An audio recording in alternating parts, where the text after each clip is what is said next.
CSIS BRAC Studio event on the global nuclear energy expansion, navigating the global ambitions, industry efforts, and policy considerations such as nuclear safety and non-proliferation. My name is Jane Nakano. I'm a senior fellow with the CSIS Energy Security and Climate Change Program. Joining me today are two leading thought leaders and public servants, past and present, and I guess mostly past. One is Bill Magwood. He is the Director General of Nuclear Energy Agency, that's part of the OECD, based in Paris.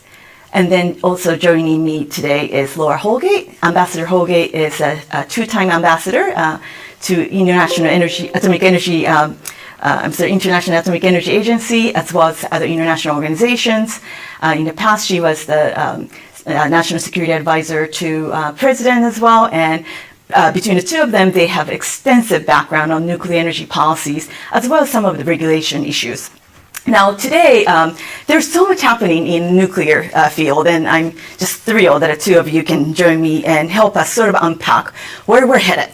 Very recently, we have so much interest on nuclear, not just as sort of a technology that can advance energy security around the world, but also decarbonization, but then also energy access in the global south. I think it's still it's pretty fresh in my memory that since COP28 in over 30 different countries have pledged to work together to triple the installed capacity for nuclear between now and 2050, and it's a very ambitious goal. But if you could, Mr. Magwood, if you could just tell us what might have prompted that level of interest from both the climate community, but then also a lot of policy makers around the world. Thanks, Jane. Well, let me say that I think for some of us in this business, this shift has been long overdue. The numbers have been telling us for years that nuclear was going to have to play a substantial role if we were going to meet the objective that many countries have set for themselves to reduce CO2 emissions. And we certainly have watched over the years as countries made declarations about what their targets are going to be. But behind the scenes, when I visit with energy ministers and other officials in different capitals, they would admit to me they had no idea how these targets were going to be met.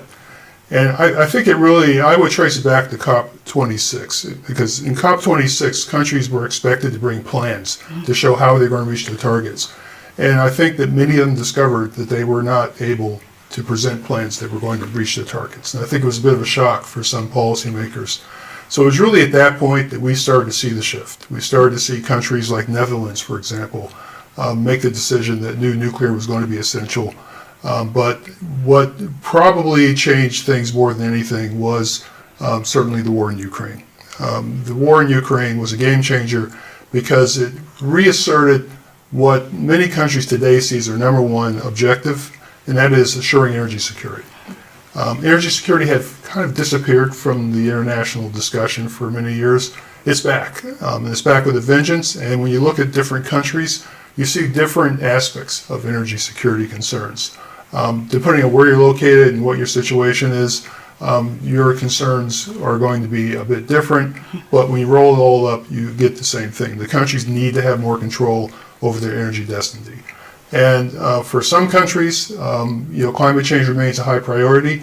And certainly when you put energy security and climate change together, for a lot of countries, the answer was nuclear energy. And we've seen this both in OECD countries that we work with, part of our membership, and but we also see this in the global south, as you indicated. And so I've been all over the world in the last couple of years talking to people in Southeast Asia, in Africa, and Middle East, and you hear the same refrain over and over again, that these are countries that despite whatever their background is and what their capacities are today, they've identified nuclear energy as an absolutely essential part of their energy futures. But tripling is quite ambitious, right? So between now and 2050, we only have 25 years left, and I think that, tripling would require about 50 units, large scale, coming online about every year. So, but how do we do this? I mean, so what are some of the ways that we can we might be able to meet this target? Well, if you go back and you look at what the world was doing back in the 70s and 80s, the build rate back in those days is just about what you would need right now to achieve tripling by 2050. So it's certainly within the realm of the possible. I think the challenge is that we don't have the same infrastructure we had back in the 70s and 80s. There are not as many companies that are building nuclear plants today, so we don't have the supply chains, we don't have the personnel, we don't, in some cases, don't even have the regulatory infrastructure to do this. This is why in our annual ministerial meetings, which we call Roadmaps to New Nuclear, which the next one is going to be held in September, our members have identified 3 key issues to focus on. And one, and this applies to every country no matter what the situation is, financing. How do you pay for it? But let me say that financing is different for different countries. In the U.S., it's mostly about how do you manage risk? How do you make sure that the next plant doesn't bankrupt your company? But for many parts of the world, it's just simply how do we get the resources together to buy a multi-billion-dollar facility? And that's a big challenge. And one of the reasons that we have been working so closely with the World Bank to try to address the need for financing around the world, particularly in developing countries. Another issue, as I mentioned, supply chain. Supply chain is one that actually worries me the most because it's a bit of an invisible problem. Because it's very easy to sign a contract with a company to get a particular part, a valve or a pump. But until you actually order that part, you're not absolutely sure that that company can deliver that part to the specifications required to meet your needs. And we have seen this over and over and over again in projects around the world. And finally, our members are all concerned about human resources. One thing that I've learned, and I really hadn't given a lot of thought to this until we started digging into it and holding national workshops in different countries, is that the birth rates are a driver. Birth rates are much, much lower in OECD countries than they were a couple generations ago. And so there's just simply not enough kids coming into the schools. And so then the kids who do go through school have so many options, the IT and medicine and so many different opportunities that the numbers that are going into the physical sciences are just too small. And so there's got to be a major effort to try to get more kids into science and technology programs so that we can get our share in the nuclear sector. And we're going to need every one of them. Yes, yeah, and truly, I mean, I think, to some extent, I think that there's the excitement, but then as we try to figure out how to execute, there's certainly, a lot of issues, but both at home, but then also internationally, I am actually glad that there's a lot more exchange as to, what should be done, how to sequence some of these challenges. Now, if I can just bring in sort of a nuclear operational safety and non-proliferation issues, by the way, earlier, you stated your former, service to the U.S. government, your, special assistant to the president. For whatever reason, I kind of accidentally promoted you to the special, but you've done both internationally and domestically. You've been working on safety and non-proliferation, nuclear security issues for many decades. And I'd love to get your thought as to, what are some of the things that we really should be paying a little more attention to on some of the things that, I don't want to say could go wrong, but as, there'll be more nuclear capacity, potentially just, added both in experienced economies, but perhaps some of the newcomer economies. What are some of the non-proliferation and safety concerns that warrant a lot closer attention? Well, I think what's exciting about the potential for tripling nuclear is that we have a chance to build in security, safeguards, safety by design into these reactors. The reactors that we have now, the current fleet, was built before 9/11 and before Fukushima. And so all of the adjustments made with those lessons learned from security and safety have been glued on. They've been effective. These lights, they continue to operate and so on, but that is by definition less efficient than thinking about it from the get-go and making sure that these reactors, as they are in the design phase and as they begin to build prototypes and begin to go through their licensing processes, that they have internalized the current state of knowledge around how do you make sure that these are not susceptible to terrorist attack or some kind of an insider threat from a security point of view? How do we build these reactors so that it's easier for the International Atomic Energy Agency to get their inspectors in, or maybe they don't even have to have inspectors, maybe they can do it all remotely if you build it in from the beginning. So all of those things that Bill talked about in terms of challenges for the industry are also going to be challenges both for the regulators and for the International Atomic Energy Agency as the one responsible for making sure that civilian nuclear energy programs don't end up being diverted to support a military nuclear program. And so there's a equipment issue, there's a staffing issue, there is resources. And this is going to be we're going to ask a lot more of our international inspectors than we have in the past. And so and we're going to ask in new countries that they create their regulatory environment that will include all three of safety, safeguards, and security. Those are part of what the regulator will be dealing with in these countries. And so they have, that human resource challenge as well. And so, yeah, we definitely need more kids in this world. And it's really, it also says, we need to be sure that the nuclear energy workforce is drawing from all the talent, and that it reflects the breadth of the community, that it has the skills and the enthusiasm to work in it. Please, just a comment on that, because I agree with Laura's overall point, but I think it's important to emphasize that most of the first plants that will be built over the next 20 years are going to be technology we're very familiar with. They'll be mostly based on light water reactor technology. I'm not discouraging any of the Gen 4 vendors out there who think they're going to come to the market very quickly, but I think it's a pretty reasonable assumption that we're going to see a lot of the familiar technology being deployed, both in large gigawatt scale reactors and in small modular reactors. I think that the major change that will face the international inspection community will be that it's a possibility that a lot of these reactors will be in places they weren't before. That we're going to see a sort of democratization of nuclear. If you look back in the past, most nuclear plants were built in OECD countries and a few very large non-OECD economies like China, India, Brazil. But there's a real strong possibility that you're going to see nuclear power plants in Kenya, Philippines, Indonesia, countries that really haven't had this background before. And because we're talking about small modular reactors, you may also see a much, much larger number of facilities than in the past. Yes, so this is going to change the picture for the inspection community. Doesn't necessarily make it technically more difficult, but it just may be a capacity issue. But it also just means adaptation and prior consultation. I mean, they may be light water reactors that we're building now, but they have already internalized many of the lessons around safety and security that have already been addressed. And the big light water reactor companies have been familiar with this. It's the newcomers that are focused on how do I make heat, essentially.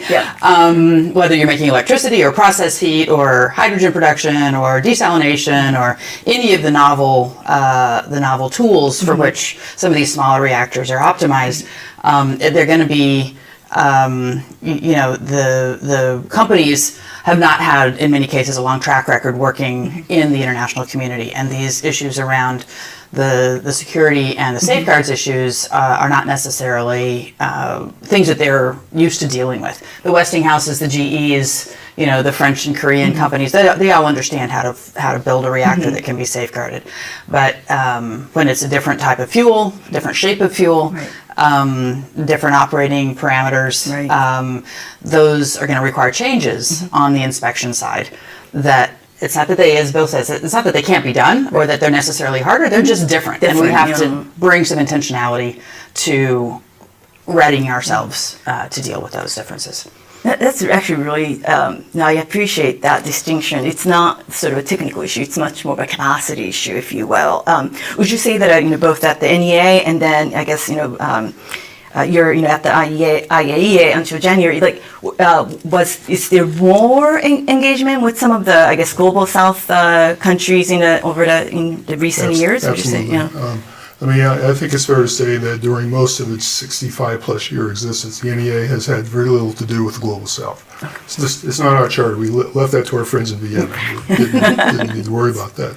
But what we have clearly seen is that as countries get more serious about approaching nuclear, the types of policies and questions that arise change. And it really falls into our skill set on things like looking at economic development and development of not just skills to operate nuclear power plants, but larger skills in the society to support nuclear operations. And these are things that we specialize in. So as we've engaged with many of these countries, we can see that there's going to be a significant role for us to help, but it isn't done for altruism. I mean, I think it's really important to point that out. There's lots of reasons why my membership thinks this is important.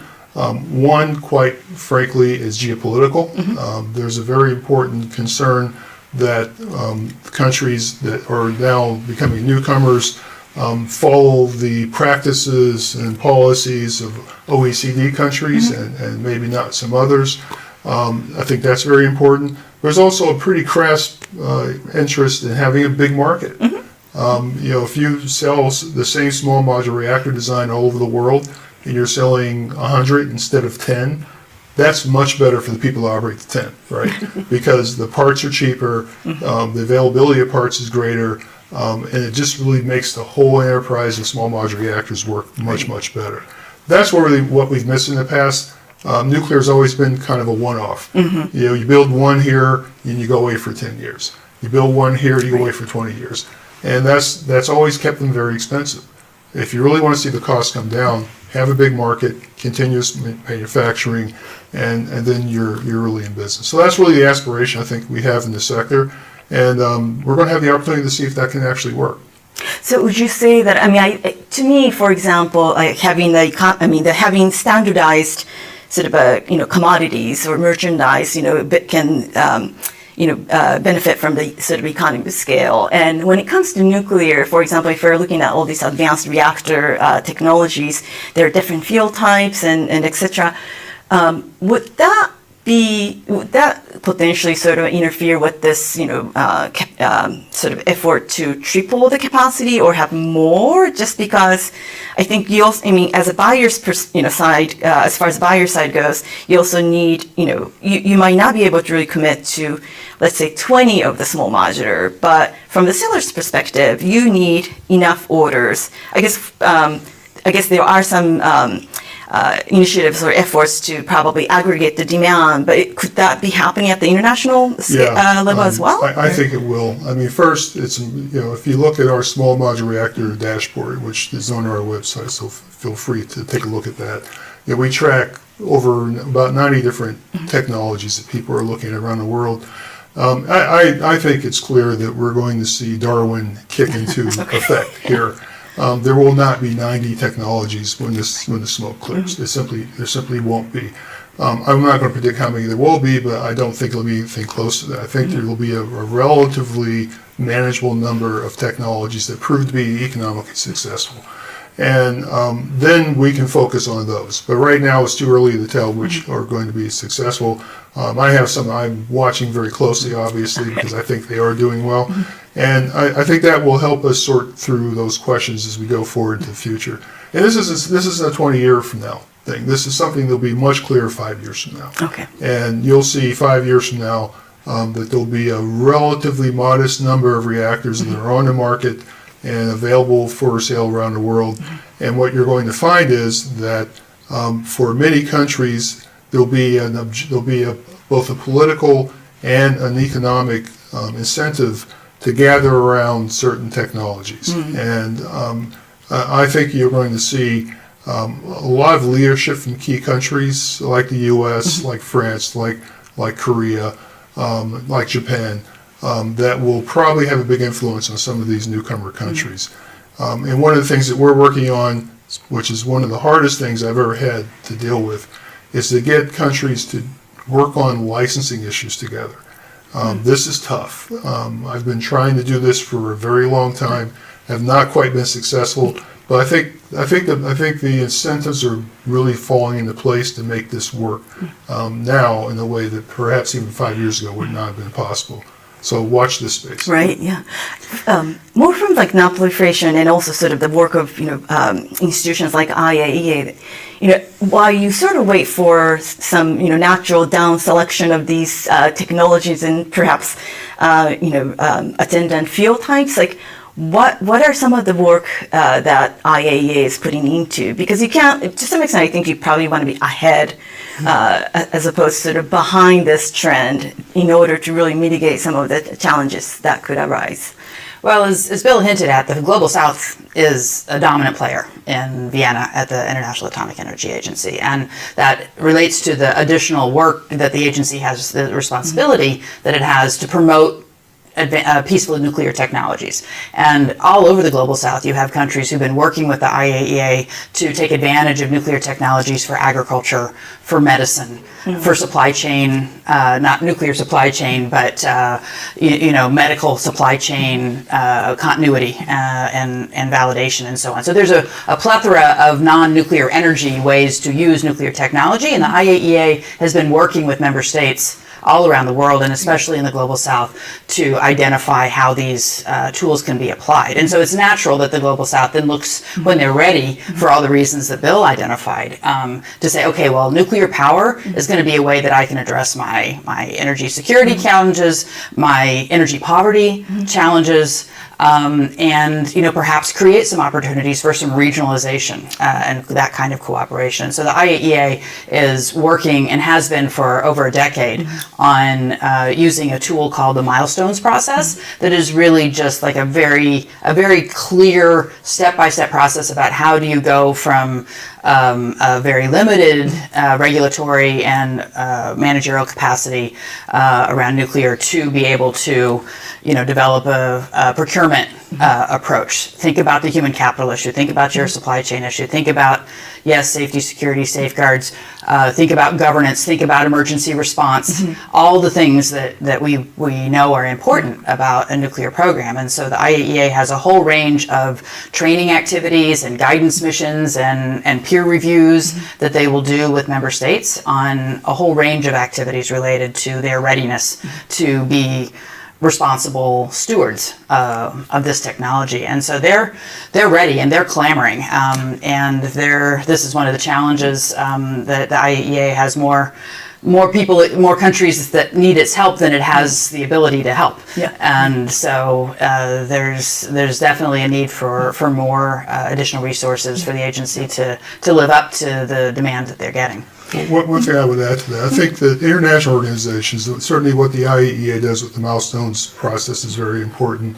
What we're planning to do with countries to work on policies and economic development aspects of this are also very helpful. But none of those are sufficient to successful programs. It's going to really be highly dependent on the countries really putting plans in place and carrying them out. I've seen a few countries where I think this is happening. Yeah.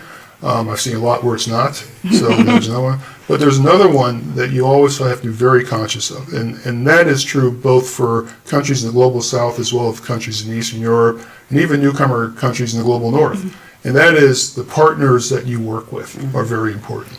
If you have a U.S. supplier that signs an agreement to build a nuclear power plant in a country, no matter where it is, you're going to see the Nuclear Regulatory Commission showing up and providing a lot of help and support. And you're going to see a lot of hand-holding as this process goes forward.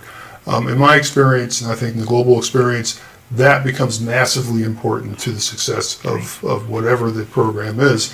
And I think that's going to be true in the future, too. I think you're going to see these kinds of relationships. So whenever a country makes a decision about building nuclear, recognizing that partner will be with them holding their hand for 100 years is something that's very important to have in mind. So who do you want to have that 100-year relationship with? I'm actually glad that you brought up that point because I actually wanted to go there next. In geopolitics, you also mentioned the word geopolitics. When I think of this tripling aspiration, ambition, one country that's sort of missing, at least from the, I guess, signature block, if I'm not mistaken, is China, right? I mean, China has been building a lot. It currently has 30 units under construction, and its commercial nuclear fleet could be as big as ours, the United States, in another 5 years or so. So, how about sort of is there sort of thinking to get China be part of this global effort on the tripling side, but then at the same time, how do we think of some of the shifting sort of geopolitics in nuclear commerce?